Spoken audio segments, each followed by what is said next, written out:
Assalamualaikum warahmatullahi wabarakatuh. Nama saya Ahmad Humaidi bin Muhammad Nur dan nombor matrik saya ialah 068180. Pada hari ini saya ingin menerangkan tentang tajuk kumpulan kami iaitu An-Na'at. Apakah itu An-Na'at? Maksudnya huwa ma yadhkuru ba'da ismun liyubayyinu ba'da ahwalihi aw ahwali ma yata'allaqu bih. Maksudnya Na'at ini adalah setiap apa yang disebut selepas kata nama yang menerangkan bahawa sebahagian keadaan atau banyak keadaan mengikut apa yang berkait dengannya. Contoh pertama adalah ja'a at-tilmizu al-mujtahidu, yang bermaksud telah tiba seorang pelajar yang berjaya. Contoh pertama ini menerangkan tentang sifat atau keadaan lelaki tersebut, iaitu menggambarkan dia adalah seorang yang berjaya. Manakala maksud kedua, ja'a ar-rajulu al-mujtahidu ghilamah, ia tidak menerangkan keadaan atau sifatnya. Terdapat banyak contoh-contoh na'at iaitu yang pertama, qala ta'ala qalu subhanaka la ilma lana illa ma 'allamtana innaka antal alimul hakim. Di manakah kalimah an-na'at iaitu al-hakim yang bermakna al-hakim, i'rabnya adalah na'at marfu' wa alamatu raf'ihi ad-dhammah az-zahirah ala akhirih. Contoh kedua pula adalah ra'aitu rajulan kariman. Kariman merupakan kalimah an-na'at iaitu na'at mansub bil fathah. Seterusnya kita pergi kepada syarat-syarat an-na'at. Yang pertama adalah syarat na'at ini mengandungi isim mushtaq seperti isim fa'il, isim maf'ul, sifat musyabbah dan isim tafdil. Dan ia juga mengandungi isim jami' mu'awwal bi mushtaq. Syarat na'at ini terbagi kepada 9 bahagian, iaitu antaranya adalah al-masdar, yang kedua ismul isyarah, yang ketiga zu allati bimakna sahib wa zata allati bimakna sahibah, dan yang keempat adalah al-ismul mausul al-muqtarin bi alif lam. Kita pergi kepada syarat yang pertama, iaitu al-masdar. Al-masdar ini berlaku apabila na'at tersebut mengikut man'utnya dalam menghuraikannya dan mentakrifkannya. Contohnya huwa rajulun thiqah. Kalimah thiqah merupakan masdar, iaitu hiya masdar wathiqu yathiqu thiqah ka wa'di bi'iddi iddatin. Contoh kedua adalah anta rajulun adlin. Kalimah anta merupakan mubtada', manakala kalimah rajulu merupakan khabar dan kalimah adlun adalah masdar, iaitu adilun. Kita pergi kepada syarat kedua, iaitu ismul isyarah. Ismul isyarah ini anna ismul isyarah bina'at bil mushtaq ba'dahu wa ismul isyarah wa nafsuhu kadzalika yun'at bihi. Maksudnya bahawa ismul isyarah ini diterangkan dengan kata terbitan selepasnya, dan isim isyarah ini iaitu apa yang berkait dengannya. Seperti mana yang diterangkan oleh Ibnu Aqil dalam syarah beliau bahawa la yun'at illa bi mushtaq lafzan atau ta'wilan. Tidak berlaku kata terbitan kecuali dengan lafaz atau tafsiran. Contohnya adalah ja'a sa'idun hadha. Kalimah ja'a merupakan fi'lul madi. Kalimah sa'id pula adalah huwa fa'il wa alamatu raf'ihi ad-dhammah.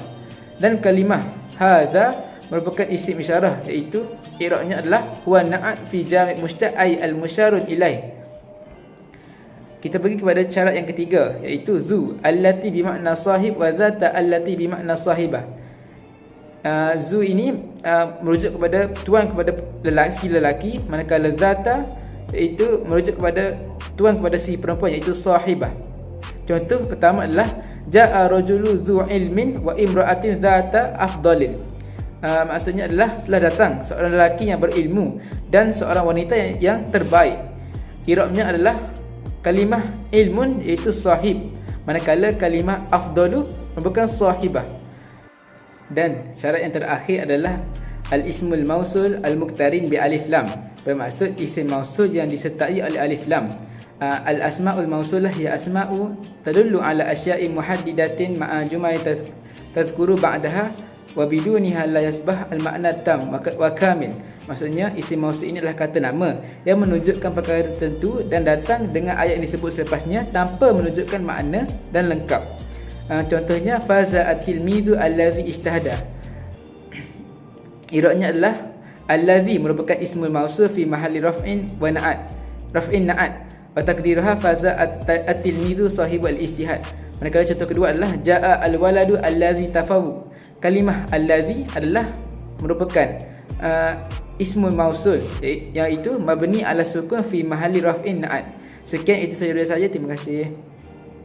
Jadi kita pergi kepada syarat naat yang kelima, iaitu adat al-man'ut. Adalah sesuatu yang menunjukkan kepada bilangan man'ut. Contohnya jaa rajul arba'ah, yang bermaksud telah datang 4 orang lelaki.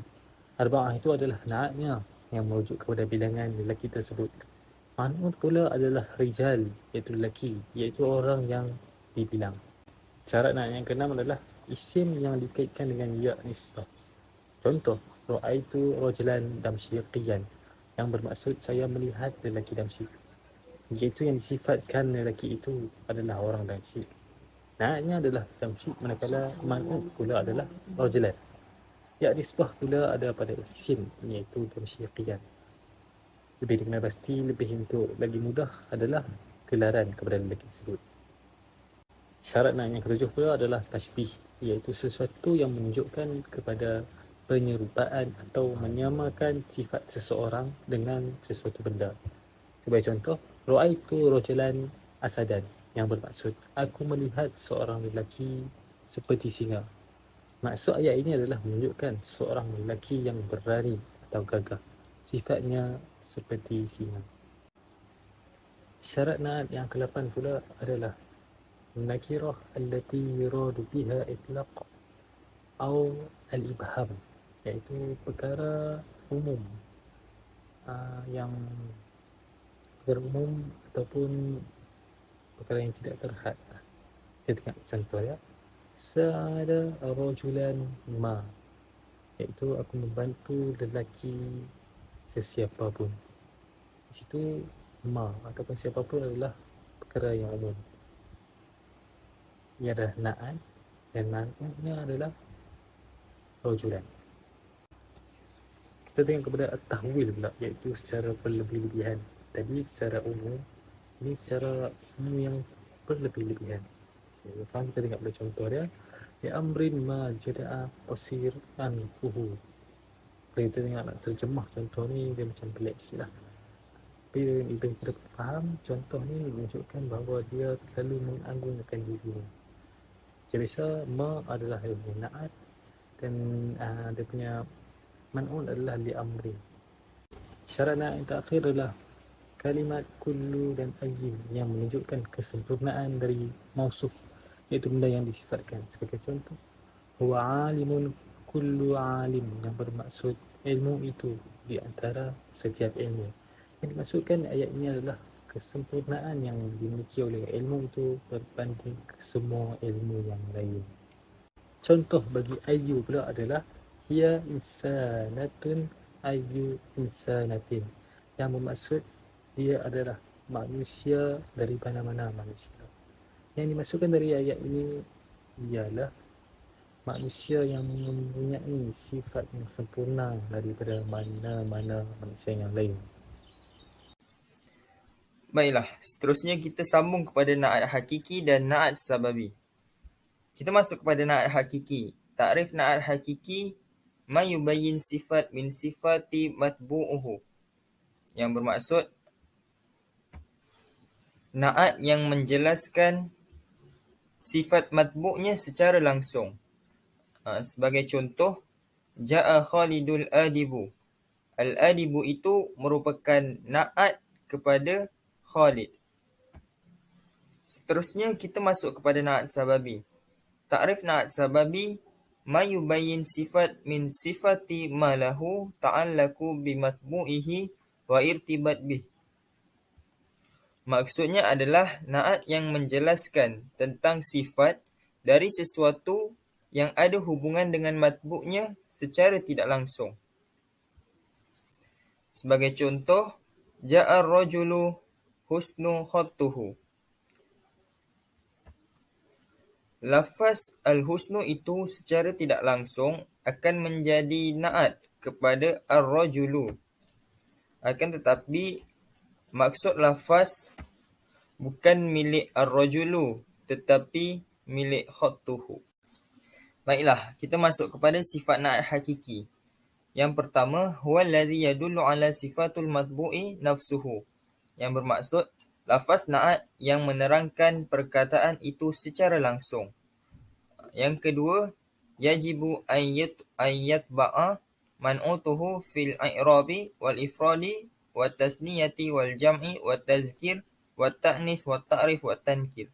Maksudnya, wajib kepada na'at itu mengikut man'utnya pada dari segi i'rab, dari segi mufradnya, musanna dan jamak, muzakkar dan muannas, serta makrifah dan tankirah. Sebagai contoh ayatnya adalah marartu birijlin karim. Karim itu merupakan sifat kepada, baiklah. Yang seterusnya kita masuk kepada sifat-sifat na'at sababi. Sifat yang pertama, huwa alladhi yadullu ala sifat fi isim zahir ba'dahu muta'alliqun bil man'ut. Yang bermaksud sifat pada isim zahir yang di hadapannya bersandar dengan man'ut.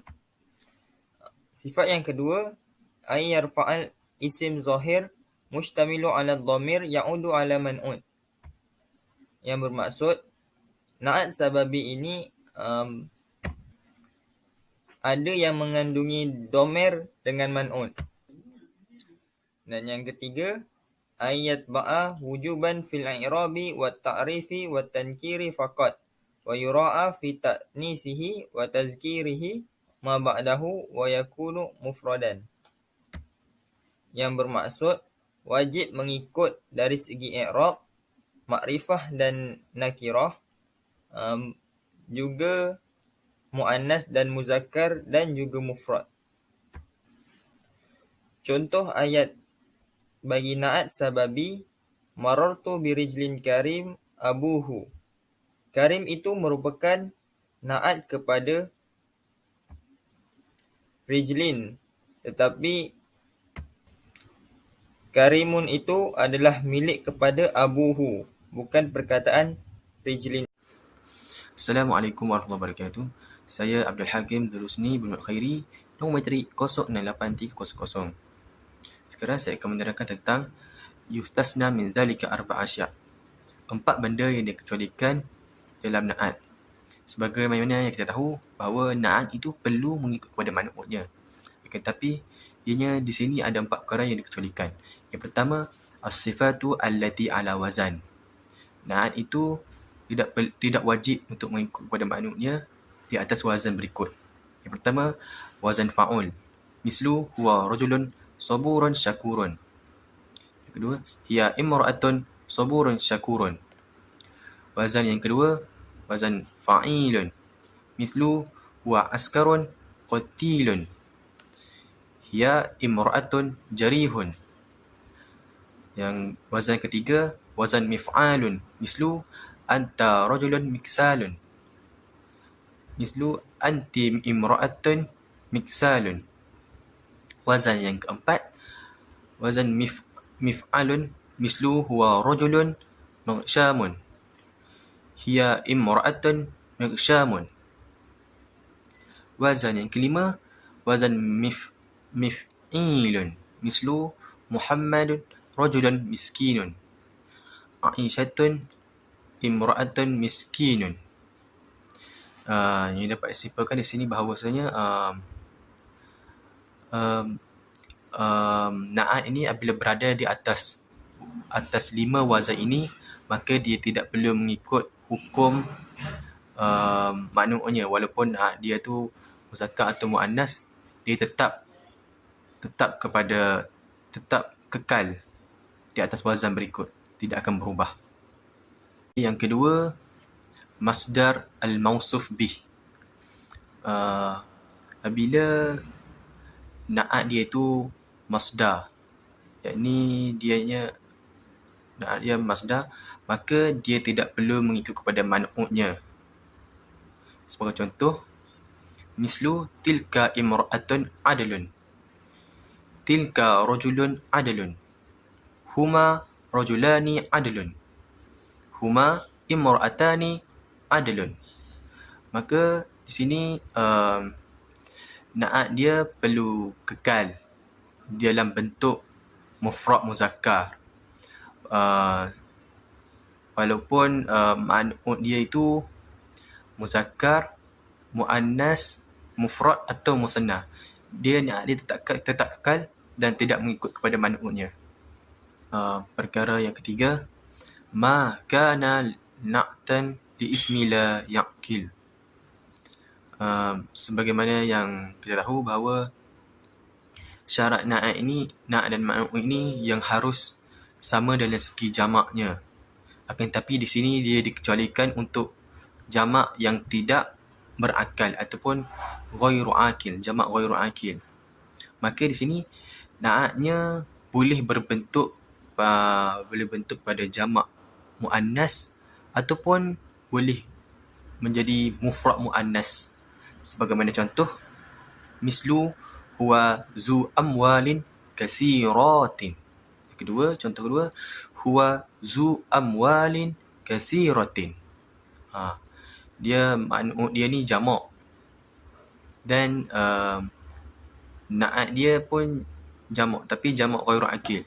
Maka bila dia jamak ghairu akil, dia boleh bebas nak jadi jamak muannas pun boleh ataupun nak buat jadi mufrad muannas pun boleh. Dan yang terakhir, yang keempat, ma kana li ismun jamak. Dia sama juga seperti dengan yang tadi. Dia dikecualikan juga pada na'at isim jamak. Maka dia ni boleh juga boleh guna menjadi mufrad ataupun boleh dijamakkan. Seperti contoh, mislu dzalika qaumun salihun atau dzalika qaumun salihuna. Maka dia na'at ni dia tidak mengikut hukum kepada qaumun. Dia bebas. Sebabkan na'at dia ni isim jamak, maka dia bebas boleh digunakan untuk menjadi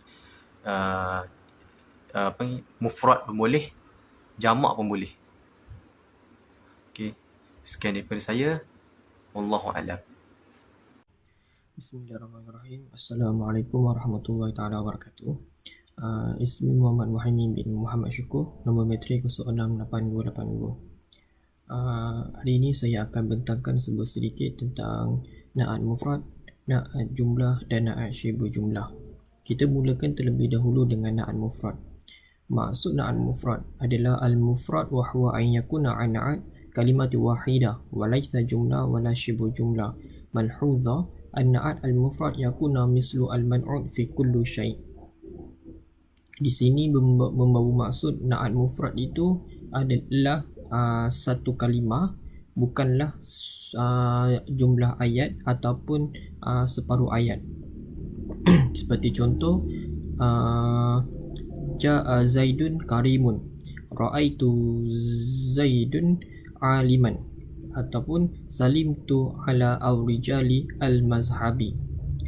I'rab ataupun hukum bagi na'at mufrad adalah rafa', iaitu berbaris atas, ataupun mansub berbaris rafa' berbaris hadapan, ataupun mansub berbaris atas, ajar berbaris bawah. Seperti contoh, kita lihat ja'a Zaidun karimun. Ja'a Zaidun karimun, di sini na'at dia adalah karimun, dan hukum ataupun i'rab dia adalah marfu' berbaris hadapan, marfu' bidhammah.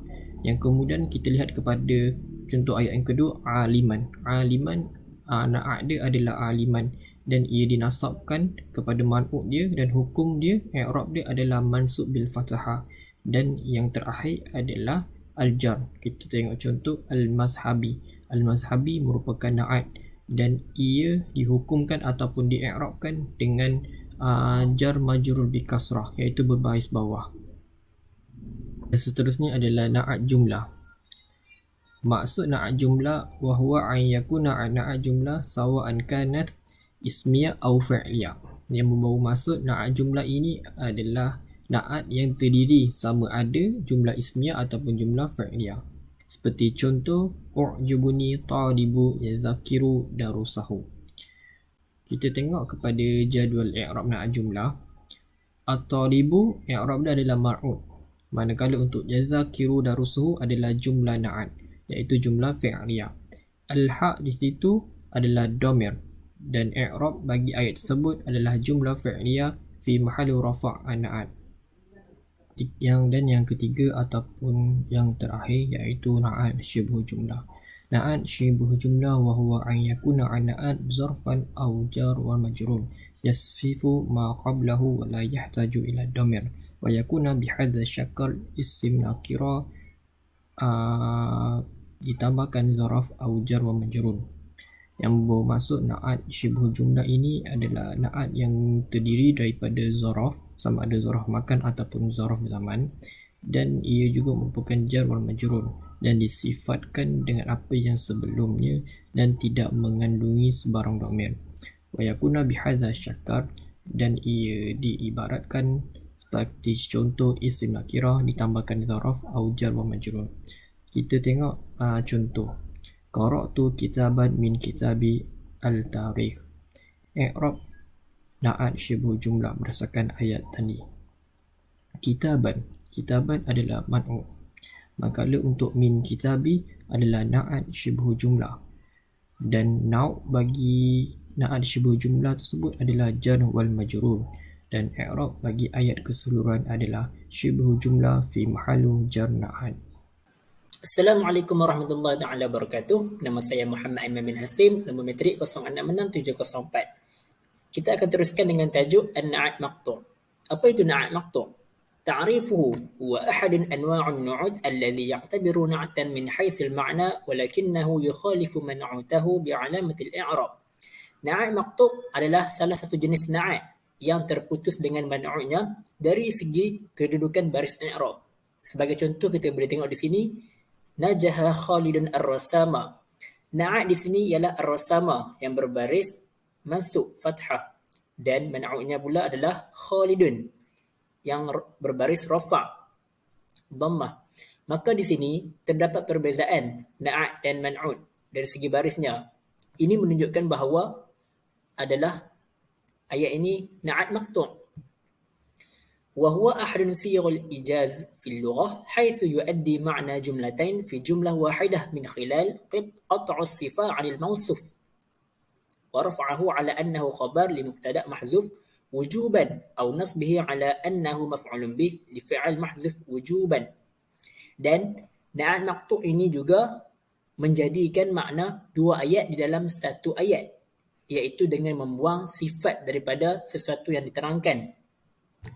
Dan na'at maqtu' ini juga dijadikan sebagai khabar bagi mubtada' yang dibuang, atau na'at maqtu' ini juga dijadikannya sebagai maf'ulun bih bagi fi'al yang dibuang. Na'at maqtu' ini juga mempunyai beberapa tujuan. Pertama ialah al-madhu, iaitu pujian. Contohnya alhamdulillahil azimu. Ayat ini menunjukkan pujian terhadap Allah Subhanahu Wa Taala. Jadi na'at maqtu' di dalam ayat ini ialah al-azimu. Ia dibaca secara rafa' dan ia juga adalah sebagai khabar bagi ayat ini. Dan tujuan kedua adalah azimu, iaitu bagi celaan. Contohnya dalam surah Al-Masad telah disebut wa imra'atuhu hammalatal hatab. Na'at maqtu' di dalam ayat ini ialah hammalata, yang mana ia dibaca secara mansub. Wa imra'atuhu tu adalah man'ud bagi hammalata. Dan yang ketiga tujuan ialah at-tarahum, iaitu untuk merasa simpati. Contohnya ahsantu ila fulanin al-miskina. Aku merasa simpati terhadap si fulan yang miskin itu. Di dalam ayat ini na'at maqtu' ialah al-miskina. Kemudian kita teruskan kepada i'rab na'at maqtu'. Hukum i'rab bagi na'at maqtu' mempunyai tiga. Yang pertama ialah idza kana al-man'ud marfu'an jaa'a an-na'at al-maqtu' mansuban. Sekiranya man'udnya dalam keadaan marfu', maka na'atnya perlulah mansub. Sebagai contoh di dalam surah Al-Masad wa imra'atuhu hammalatal hatab. Dalam ayat ini man'udnya ialah wa imra'atuhu. maka ia perlulah marfu'. Dan hammalata menunjukkan na'at bagi man'ud, maka barisnya perlulah mansub iaitu fathah. Hukum yang kedua pula ialah idza kana al-man'ud mansuban jaa an-na'at al-maqtu' marfu'an. Sekiranya man'ud dalam keadaan mansub, maka na'atnya perlulah marfu'. Contohnya, ra'aitu Muhammadan al-la'ibu. Dalam ayat ini, Muhammadan adalah man'ud, maka ia perlulah mansub. Dan na'atnya pula ialah al-la'ibu. Al-la'ibu di sini menunjukkan baris dhammah, baris rafa', maka ia perlulah marfu', na'at maqtu'nya. Dan hukum yang ketiga iaitu idza kana al-man'ud majruran jaa al-maqtu' mansuban atau marfu'an.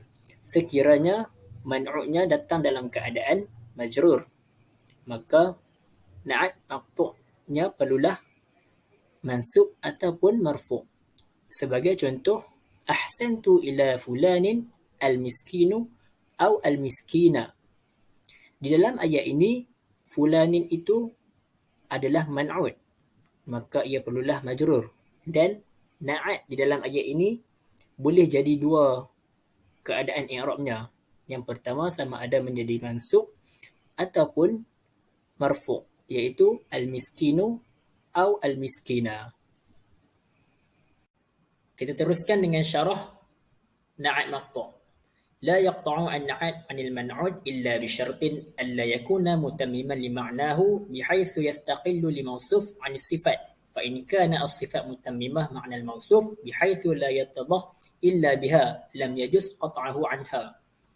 Maksudnya, na'at tak boleh terjadi jika ia menjadi penyempurna bagi makna mausuf. Maksudnya kat sini, mausuf tak bergantung pada na'at. Tapi kalau na'at tersebut jadi penyempurna makna mausuf, sekiranya mausuf tak jelas tanpa menyebut na'at, maka ia tak boleh dijadikan na'at maqtu'. Contoh ayat, marartu bisalimin at-tajir. Maksudnya, aku melewati Salim, si penjual. Di sini, na'at adalah at-tajir dan man'udnya adalah Salim. Jadi ayat ini menunjukkan at-tajir ni adalah penyempurna bagi sifat si Salim. So, dia tak boleh jadi na'at maqtu'. Salim takkan dapat diketahui melainkan kita menyebut sifatnya sebagai seorang penjual.